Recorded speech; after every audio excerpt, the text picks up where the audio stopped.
मेष लग्न की कुंडली हो, सप्तम भाव में गुरु स्थित हो तो विवाह के बाद भाग्योदय होता है। विवाह के बाद काफी भाग्योदय होता है, लेकिन इनके जीवन में किसी और के चलते ही विवाद पैदा होता है।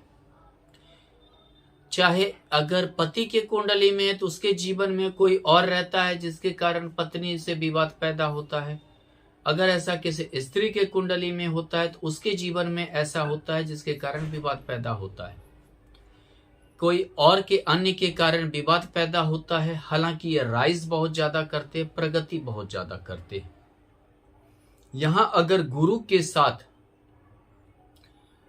अगर मेष लग्न की कुंडली में गुरु के साथ मंगल स्थित हो गया तो हालांकि ये मंगल स्थित होने से प्रगति तो होती है, व्यापार तो बढ़ता है, हर चीज बढ़ता है, भाग्यशाली भी होता है। लेकिन अगर पति के कुंडली में है तो पत्नी उसकी ज्यादा भारी पड़ती है, पत्नी का घर में ज्यादा चलता है। अगर पत्नी के कुंडली में है तो उसका पति का ज्यादा चलता है, यानी कि जिसके भी कुंडली में है उसका ज्यादा चलता है, घर में उसका ज्यादा मन चलता है, उसका ज्यादा मतलब शासन चलता है। और कभी कभी ये मंगल काफी दिक्कत भी करवाता है, लड़ाई झगड़ा करवाता है। यहां गुरु के साथ अगर शुक्र स्थित हो गया तो ये समझिए कि धन तो बहुत ज्यादा आता है, विदेश से भी आता है, व्यापार बहुत ज्यादा फैल जाता है, विवाह के बाद प्रगति होती है, लेकिन घर द्वार से मतलब परिवार से नाता खत्म हो जाता है। इनका परिवार से नाता कम रहता है, परिवार से बहुत कम ही रहता है, या जो पुराने दोस्त होते हैं, पुराने यार होते हैं, पुराने जो भी होते हैं, उनसे भी रिश्तेदार से कम होता है। कभी कभी क्या है कि ये इनका विवाह तो ठीक है कि परिवार स्त्री वर्ग ही आगे रह के करवाती हैं, लेकिन जो है घर के जो स्त्री होते हैं वही आगे बढ़कर करवाती हैं, रिश्तेदार में होते हैं, उनसे भी इनका खटास पैदा हो जाता है। ये अपना जिंदगी में ज्यादा लीन हो जाते हैं और दूसरे के प्रति लापरवाह होते जाते हैं। बाद में पति पत्नी किसी न किसी को एक बड़ा बीमारी हो जाता है, बहुत बड़ा बीमारी हो जाता है और ये दिक्कत में रहते हैं, उनमें काफी खर्च करना पड़ता है।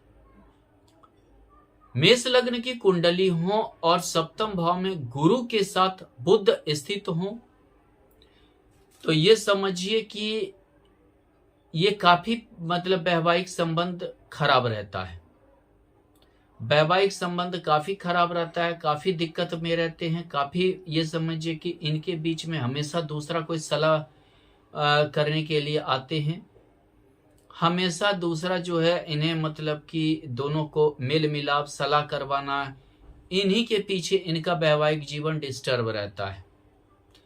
कभी कभी पत्नी मायके चली जाती हैं, बाल बच्चे के साथ चली जाती हैं, बहुत समय बाद आती है।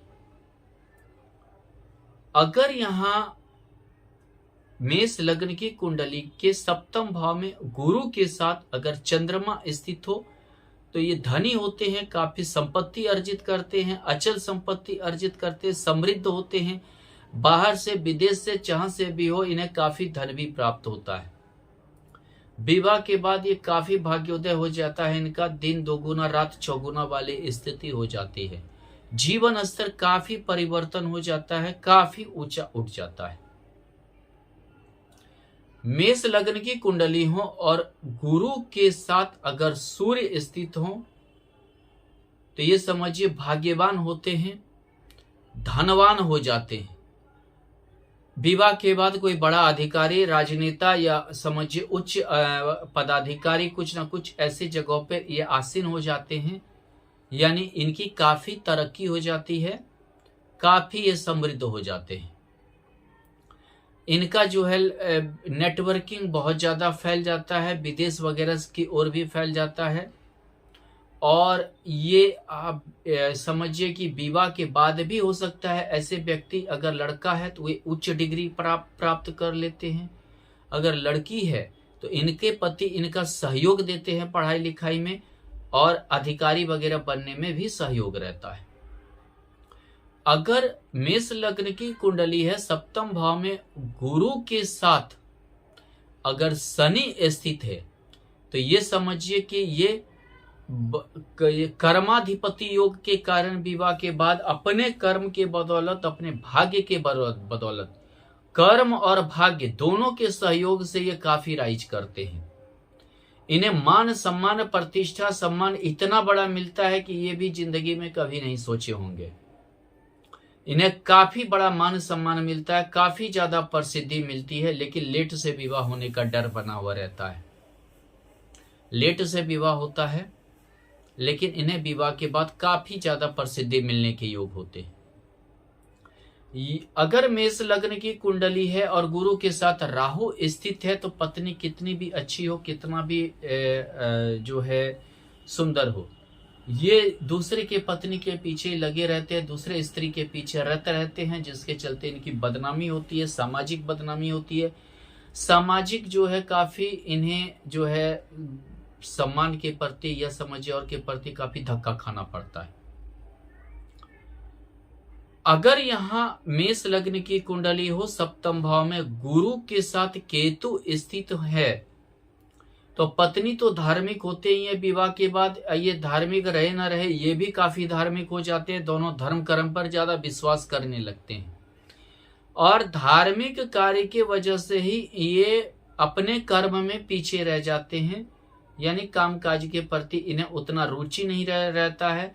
बाद में कहीं ना कहीं कोई साधु संत फलाना इनके सन्यासी वगैरह के ये समझिए कि चेला हो जाते हैं। कभी कभार अपना धन भी उन्हें दान कर देते हैं और जीवन के अंतिम क्षण में इन्हें कष्ट भी सहना पड़ता है।